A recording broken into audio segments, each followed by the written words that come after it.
Labas visiems, žinutė tam, kam reikia.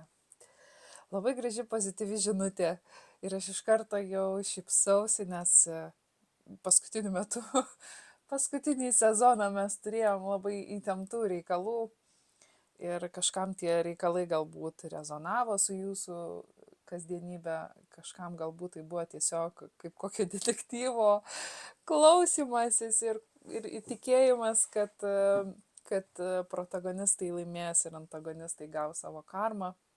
Tai šį kartą aš labai džiaugiuosi šiandieninę žinutę, todėl kad atrodo, kad visgi antagonistai gauna savo karmą ir tas, kas turėjo judėti prieki, tas ir juda.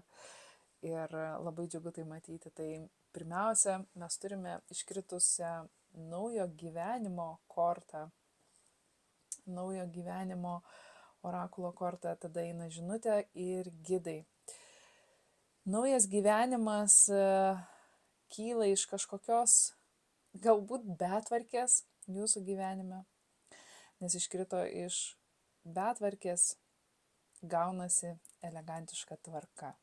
Ir tai galbūt yra vienas iš svarbesnių dalykų, ką reikėtų laikyti savo mintyse, kad niekas nėra amžina ir tas chaosas, kuriame kartais mes užstringame, irgi nėra amžinas, viskas turi tendenciją pasibaigti, ar ne.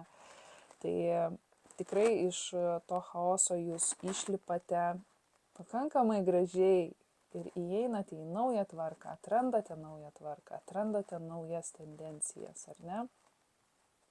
Ir taigi klausiau, tas naujas gyvenimas, iš kur jis ateina, ar kaip jis randasi, ar kaip čia mes dabar atsirandame tame naujo gyvenimo archetipe. Ir iškrito socialinės medijos, vagis, iškrito socialinės medijos, tada iškrito vagis ir gynėjas vienu metu ir tada iškrito išpildytas noras. Vagis iškrito kaip įsipareigojimas, vagis obsesija ir brandi moteris. Tai gali būti brandi moteris, kuri turėjo obsesiją ties kažkokiu jūsų įsipareigojimu. Galbūt tai buvo moteris, kuri norėjo jums pakenkti ir tiesiog net obsesyviai kažkaip tai bandė tai įgyvendinti. Bet aš jaučiu, kad tai kai kuriems gali būti moteris, kuri norėjo įsipareigojimo su jumis. Galbūt tai labiau tiks vyriškiams, kad tai buvo brandi moteris, kuri turėjo obsesiją ties jumis ir žūtbūt turėjo gauti įsipareigojimą su jumis, dirbti su jumis, nueiti į santuoką su jumis ir panašiai. Kai kuriems iš jūsų galbūt tai yra moteris, kuri obsesyviai dirbo ties tuo, kad gautų tai, ką jūs turit. Nes vagis visgi indikuoja tą archetipą, kuris kalba apie žmogų, norinti turėti tai, kas yra ne jo, tai, kas priklauso kitam. Ar ne, vagis paima kažką, kas yra kito, nusavina kažką. Gynėjas iškrito kaip ledo karalienė ir meilės pasiūlymas viename. Tai gali būti oro ženklas, nes ledo karalienė ir ledo karalius dažnai yra tapatinami su oro ženklais, ar ne, tai yra tas protas. Tai gali būti labai šalto tipo moteris, kuri neįsiduoda, ką jaučia, arba tiesiog profesionali moteris, kuri neserdo, elgiasi deramai. Meilės pasiūlymas tai gali būti žmogus, kuris pasiūlė pagalbą, kvietė jūs galbūt kažkur, su jumis bendravo, jums dovanojo kažką, ar ne, ir panašiai. Ir prie šito žmogaus iškrito meilės kerai ir blokas. Tai gali būti žmogus, kuris turėjo įeiti į jūsų gyvenimą, kad blokuotų kažkieno blogas intencijas. Nenoriu kurpti kažkokios pasakos, kad jūs ten buvot su ragana ir dabar atėjo į jūsų gyvenimą princesė, kuri nušviečia kažkaip kitom spalvom ir staiga jūs pamatot, kad jūs esat su ragana. Tai gali būti taip. Tai gali būti taip. Bet tai gali būti žmogus, kuris savo profesionalumu, nuoširdumu ir deramu, etišku, mandagiu elgesiu jums rodo,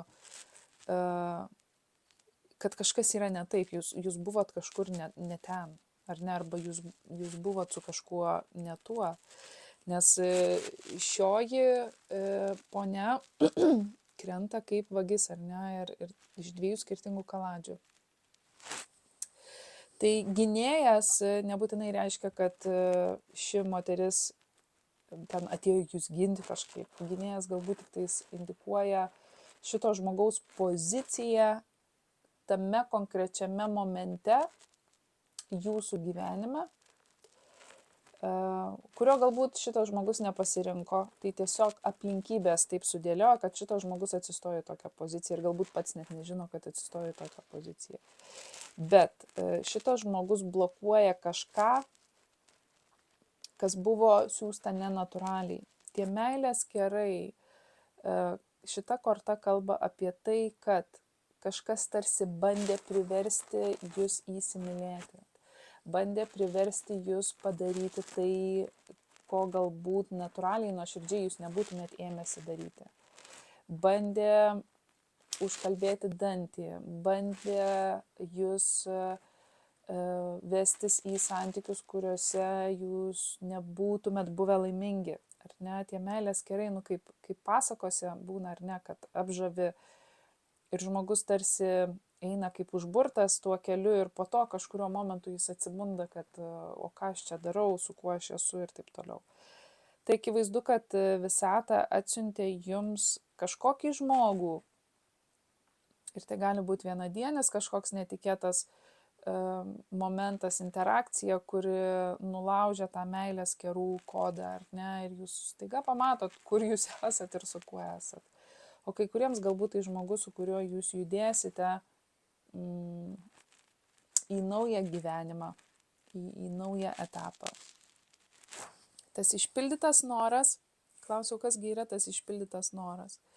Ir iškrito pavydas, konfliktas, turtingas vaikinas, įkalinimas ir apleidimas. Ir tada iškrito tikra meilė. Tai gali būti, kad galbūt jūs buvote įkalinti santykiuose, kuriuose buvo daug pavydo, daug konfliktiškumo, kur jūs jautėtės įkalinti. Galbūt jūs buvot kažkokioje situacijoje arba aplinkybėse, kuriuose jautėtės įkalinti. Ir tiesiog buvo neįmanoma išeiti. Ir galbūt ta ledo karalienė su tuo meilės pasiūlymu jums parodė, kas yra tikra meilė. Kai kurie iš jūsų apleidot šitą pavydų ir konfliktišką turtingą vaikiną ir palikot jį ten už jo paties susikurtų grotų, pasitraukėt ir pasirinkot tikros meilės kelią, ar tai būtų meilė savo, ar tai būtų rūpestis savo artimaisiais, ar tai būtų kažkoks tikrą meilę jums simbolizuojantis žmogus. Gali būti, kad galbūt jūs tas turtingas vaikinas, kuris traukėsi nuo konfliktiškų santykių, nuo pavydžios obsesiją turinčios moters, kuri jūs tiesiog įkalina ir jūs sunkiai galėjot kažką rinktis. Ir dabar ateina tas momentas, kur jūs eikit persti. Aš išeinu.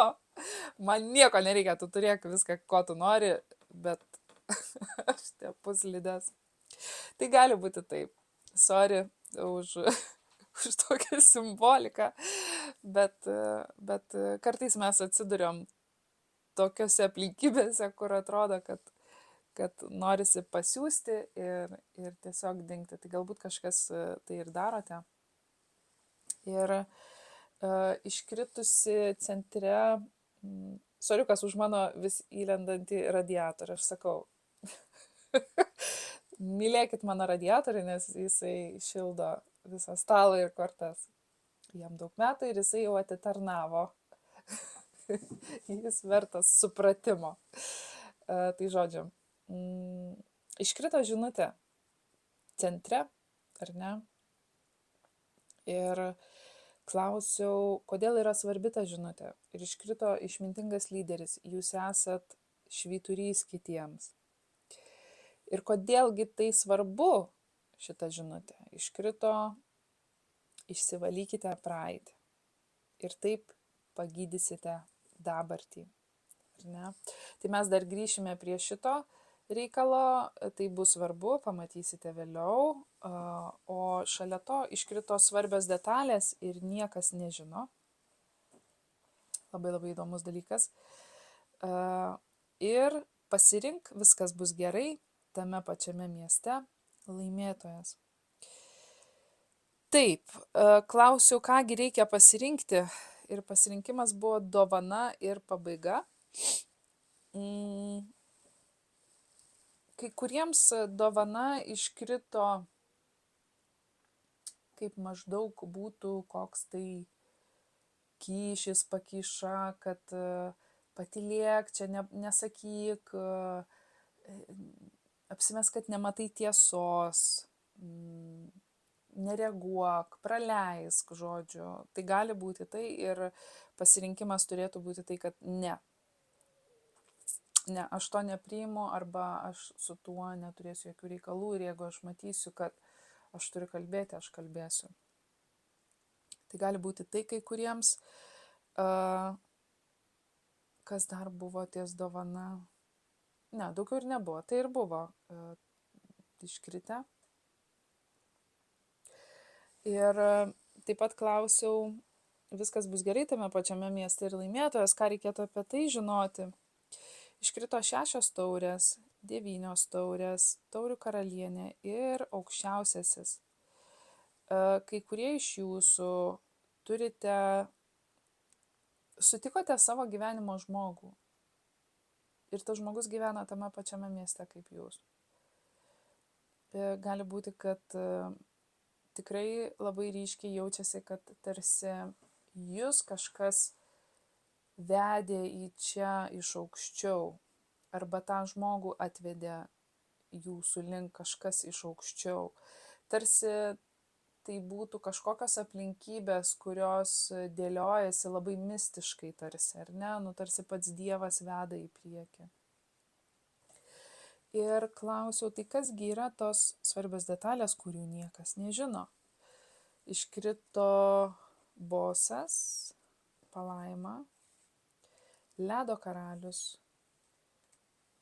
būrimas, brandus vyras ir darbas.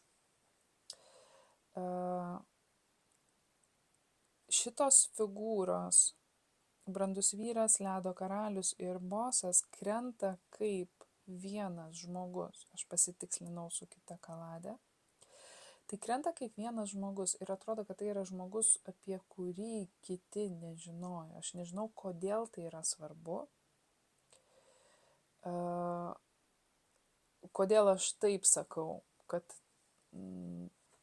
tai, ko kiti nežinojo, tai yra... Tai gali būti kažkokia situacija, kažkokios aplinkybės, kuriuose yra vienas nematomas žmogus, apie kurį niekas nežino. Ir man atrodo, gali būti, kad jūs esate tas žmogus, apie kurį kiti nežino. Taip atrodo, todėl kad šita žinutė, ji aišku eis įvairiom kryptim. Galbūt tai žinutė bus vienai pusiai, galbūt tai žinutė bus tuo pačiu ir kitai pusiai, aš nežinau, kurioj pusiai jūs esat, bet atrodo, kad yra vyriška energija, apie kurią niekas nežino. Ir tai yra svarbu.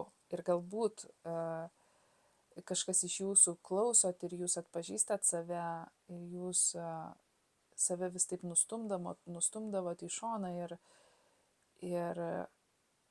čia jūs esat Jūs esat kviečiami susivokti, kad jūs esat svarbus. Kai kurie iš jūsų galbūt per būrimus, per taro skaitimus atradot labai svarbes detalės, kurių niekas nežinojo. Galbūt jūs kreipiatės į kažkokį tarologą, kuris pasakė svarbes detalės, kurių niekas nežinojo, ir jūs taip supratot, kad jūs radot laimėtoją, jūs radot tą, kuris iš tiesų yra vedamas aukštesnių jėgų ir vedamas šviesos keliu. Todėl, kad atrodo, tai, apie ką aš kalbu, tai yra labai šviesu. Tai yra, mes kalbam apie tikrą pergalę, galbūt psichologinę prasme, idėjinę, moralinę, mentaliai, galbūt fiziškai. Tai nebus situacija, kurioje mano žinutė ragins kažką kažkur apgauti. Arba jūs gausite kažkokią paspirtį arba pranašumą, skriausdami kitus ir naudodamiesi šitomis žinutėmis. Ne. Mes kalbam apie daug rimtesnius dalykus, vedančius į tam tikrus šviesius pasirinkimus. Kas dar? Ok, iškrito gidai ir užmerkite akis tam, kad atvertumėt širdį. Ir šalia to iškrito slaptas gerbėjas, laimingas bilietas ir kvietimas į pasimatymą. Jei! Taip pat iliuzija, pokytis, dieviška, vyriška energija ir pabudimas. Labai ryškiai keičiatės.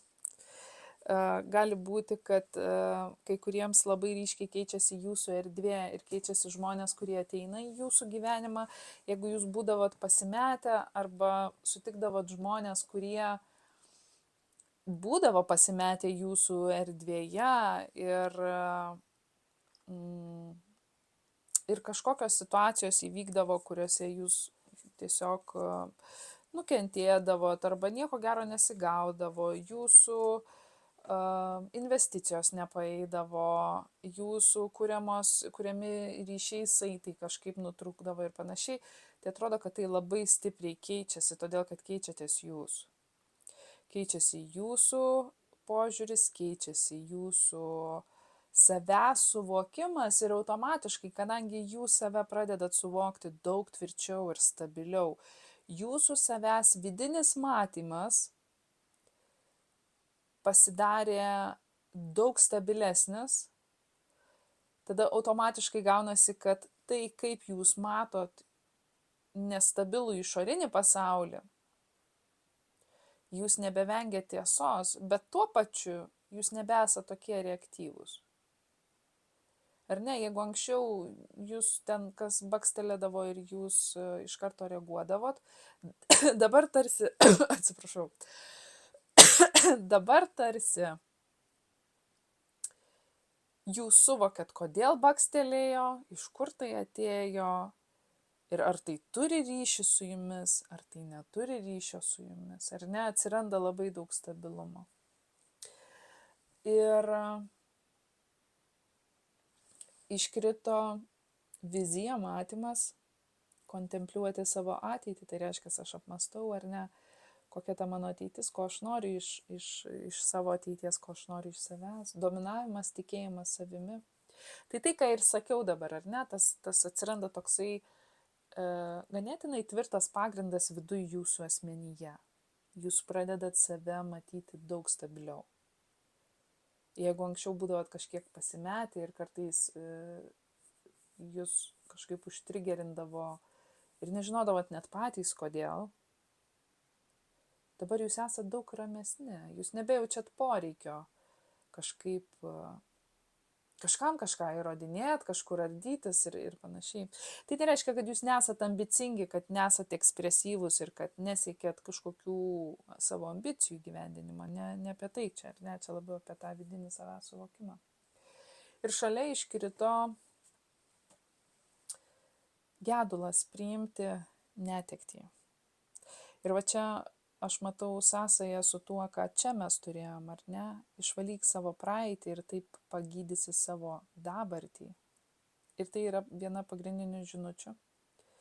Kai kurie iš jūsų galbūt esat kviečiami susisiekti su kažkuo iš jūsų praeities, kad galėtumėt ją išvalyti, kad galėtumėt pagydyti savo esamą momentą. Ar ne? Priimti netektį. Tai yra labai svarbus momentas žmogaus brandoje. Ne tai, kad, o Dieve, kaip man blogai, mane ten nuskriaudė, ten mane apgavo, su manim kažką padarė, ar ten aš susimoviau, priėmiau štai tokį sprendimą ir viskas griuvo. Ir tragedija. Galbūt tai tragedija. Galbūt. Bet ta tragedija, kad ir kaip tai būtų jūs stipriai palietę, ji jau buvo. Tai jau buvo ir tai jau nebeegzistuoja. Bet egzistuoja šalia jūsų visa kita. Jūsų vaikai, žmonos, vyrai, tėvai, namai, darbai, jūsų tikslai ir taip toliau. Ir jeigu jūs nepriimat šito gedulo ir jo neišbūnat, jeigu nepriimat tos netekties, neįmanoma yra išgyti šiame momente. Neįmanoma bus rūpintis savo vaikais, jaučiant pyktį ir kartėlį, skausmą, praradimą ir taip toliau iš to, kas buvo. Ir tai aiškina jūsų geriausias darbas, jūsų didžiausias pasiekimas yra jūsų palikimas. Ir čia mes kalbam apie tai, kas jūs esat ir kokias pėdas paliekat eidami savo taku. Kad tie, kurie eis jūsų keliu, matys tuos įspaudus ir žinos, kur eiti. Ar visgi matys įspaudus iki kažkokios stotelės ir ten mindžikavimą. Ir ten matys, kad jūs mindžikavot ir taip ir išnykot. Ar ne? Tai yra labai labai svarbus momentas. Ir kasgi ta praeitis, iškrito triumfas ir atleidimas. Jūsų triumfas, jūsų laimėjimas yra atleisti praeičiai. Tai nereiškia, kad jūs pateisinat tiems žmonėms, kurie elgiasi vienaip ar kitaip. Tai nereiškia, kad jūs sutinkat su jais. Tai tik tais reiškia, kad aš su jumis nebeturiu daugiau jokių reikalų, nei emociškai, nei psichologiškai. Ir aš jūs paleidžiu. Jūs neturit dėkoti, jūs neturit bandyti suprasti, kodėl ten ir panašiai. Esmė yra atleisti tam, kad jūs galėtumėt būti iš tiesų čia ir dabar. Tas atleidimo momentas, kaip jis turi atrodyti, tas tikrasis atleidimas. Tai kaip atodusis. Ir atsileidžia, kai įkvepiat ar ne, įsitempia raumenys. Kai jūs įkvepiat, įsitempia krūtinė, čia pečiai galbūt pakyla kažkiek ar ne, kai labai stipriai giliai įkvepia diafragma, ten, žodžiu, viduj viskas dirba. Ir kai iškvepiat, viskas atsipalaiduoja. Tai va šitas momentas, tas paleidimo momentas, tai ir yra tas atleidimas. Ir jeigu reikia, iškvėpkite tiek, kiek reikia, tiek kartų, kiek reikia, kad jūs atsipalaiduotumėt. Aš klausiau, kasgi yra ta praeitis, kasgi ten buvo. Ir iškrito visa kaladė to, kas buvo. 2 skeptrai, planas, 4 taurės, tai kas nepriimta. Vizija, galbūt planas nepriimtas, 5 monetos, atstumimas, popiežius, aistra, apsišaukėlis, bokštas, 9 skeptrai, obsesija, 7 taurės. Ojojojojoj, žinokit, ne, kombinacija tai ne kažką, velnias ir karminis ryšys.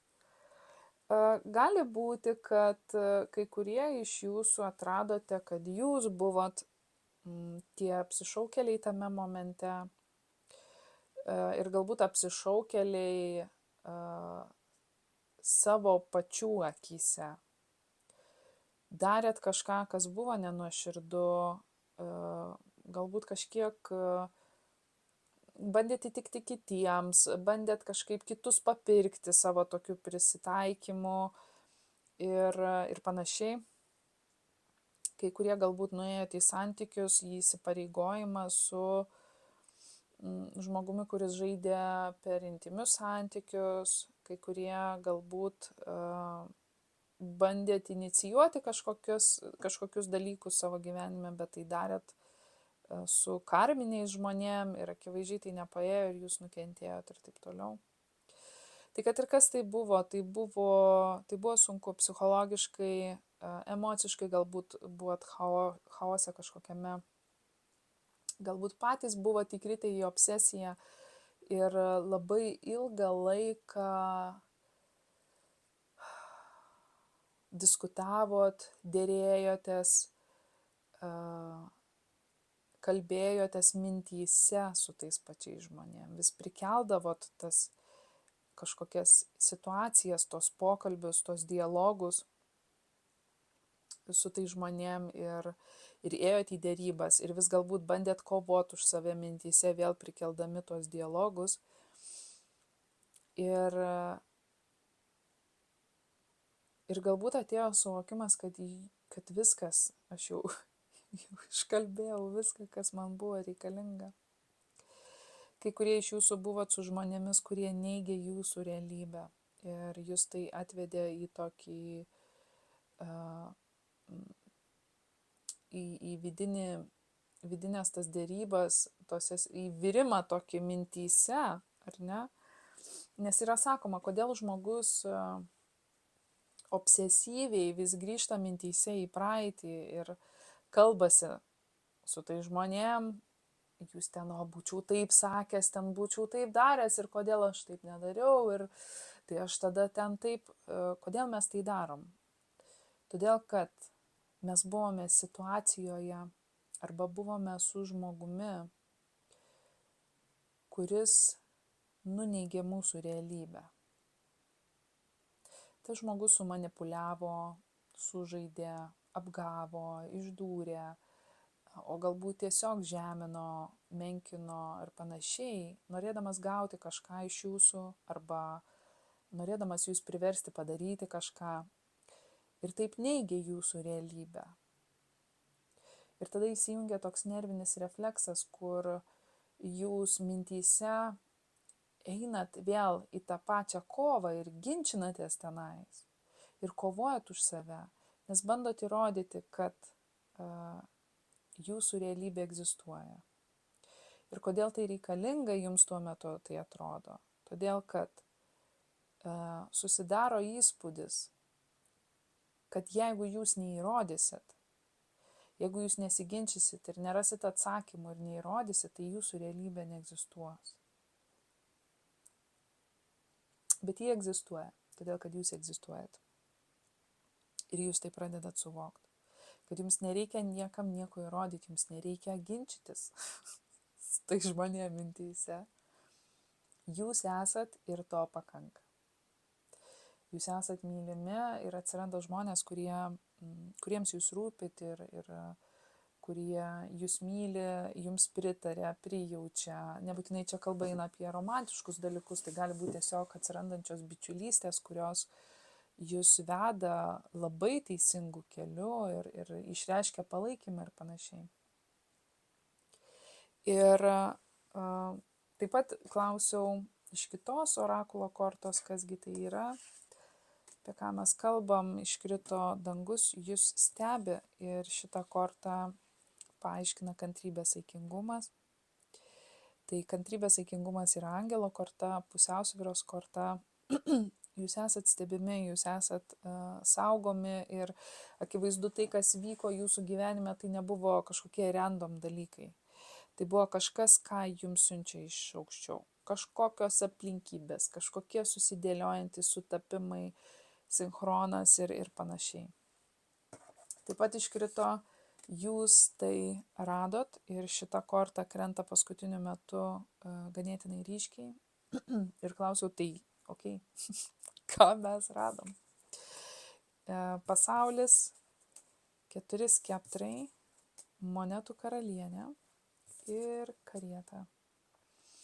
Kai kurie iš jūsų radot išėjimą iš, kaip sakiau, kažkokių labai nekokių santykių, nebūtinai tie santykiai romantiški, tai gali būti darbiniai įsipareigojimai. Jūs radot išėjimą ir jūs lekiat to išėjimo link pro jį ir, žodžiu, nemastot. Kai kurie iš jūsų radot savo gyvenimo partnerį ir gali būti, kad tą partnerį radot per socialinės medijas, nes čia turim socialinės medijas ir čia yra pasaulis, kuris kalba apie pasaulinį interneto tinklą dažnai. Tai gali indikuoti, kad jūs surado tą savo partnerį ir drąsiai esat kviečiami save išreikšti. Taip pat iškrito vaikas, 7 skeptrai, 10 skeptrų, fortūnos ratas ir teisingumas. Gali būti, kad jūs apsaugojot savo vaiką nuo kažko. Kiekviena situacija yra labai skirtinga, bet atrodo, kad jūsų atsirandantis naujas savęs suvokimas, naujas savo tokio vidinio stabilumo pajautimas jums leidžia apsaugoti save ir tuo pačiu galbūt apsaugoti savo vaiką arba savo vidinį vaiką nuo nereikalingos naštos. Jūs tarsi atmetat tai, kas galbūt tradiciškai įprastai būtų primesta jums ir jūs neštumėt ant savo pečių. Ir jūs tarsi, kaip ten sako, kaip vanduo nuo žąsies, ar ne, ir tai suka fortūnos ratą visiškai kita linkme, negu būtų sukę praeitį. Jūs eina teisingumo link, tai reiškia pusiausvyrą, karmą, ar ne, atrandat naują pusiausvyrą. Buvo įdomu pasižiūrėti, kasgi yra tas slaptas gerbėjas. Tai iškrito ta dieviška vyriška energija, kuri atsibunda, tai gali būti kažkam jūsų būsimas partneris. O kai kuriems tai galbūt žmogus, kuris mato jūsų pabudimą ir mato jūs kaip laimingą bilietą, kvietimas į pasimatymą. Iškrito kalavijų karalius, tai gali būti tas pats ledo karalius toje kaladėje, ar ne? Kalavijų karalius gali būti oro ženklas, bet nebūtinai tai gali būti tiesiog kažkoks profesionalas arba vyriška energija, kuris stengiasi stebėti viską aštriu protu, elgtis išmintingai, elgtis disciplinuotai, ir nebeje šitoj kaladėje.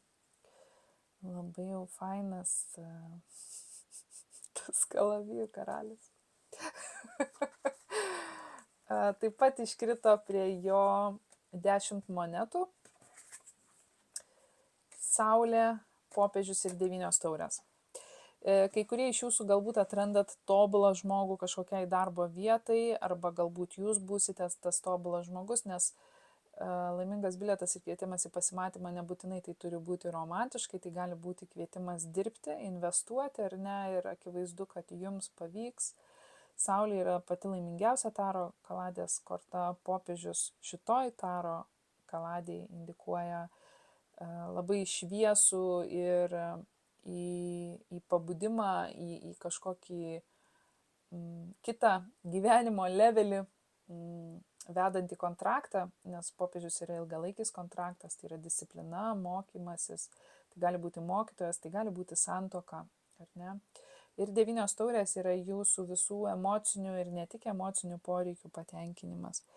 Tai labai labai faina tai matyti. Gali būti, kad tas slaptas gerbėjas yra oro ženklas, liūtas arba jautis. Bet nebūtinai. Aš klausiau, kokie ženklai dalyvauja šitoje istorijoje ir iškrito Uranas, kuris valdo vandenį, dvyniai, mergelė, Plutonas, kuris priskiriamas yra Skorpionui, Vėžys, Venera, valdanti jauti ir svarstyklės, ir vanduo, kuris kalba apie žuvis, Vėžį ir Skorpioną. Galbūt svarbios dienos yra 20, 3, 6, 22, 4, 16, 24.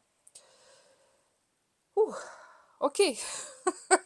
Tokia betvarkė liko po mano skaitimo, bet tikiuosi, kad šita žinutė jūs įkvėpė, nes man yra be galo smagu matyti, kaip iš kažkokios chaotiškos betvarkės jūs išeinat su tam tikra tvarka, su tam tikra disciplina, jūs atrandat savo svarbą kitiems. Aš nenoriu sakyti vertę, nes vertė iš vis neturėtų būti galbūt klijuojama ant žmogaus, bet apie svarbą mes galim kalbėti, todėl kad mes neturime būti svarbus visiems, kuriuos sutinkame, bet turime suprasti, kad tarp tų, kuriuos mes sutinkame, būna žmonių, kuriems mes esam svarbus.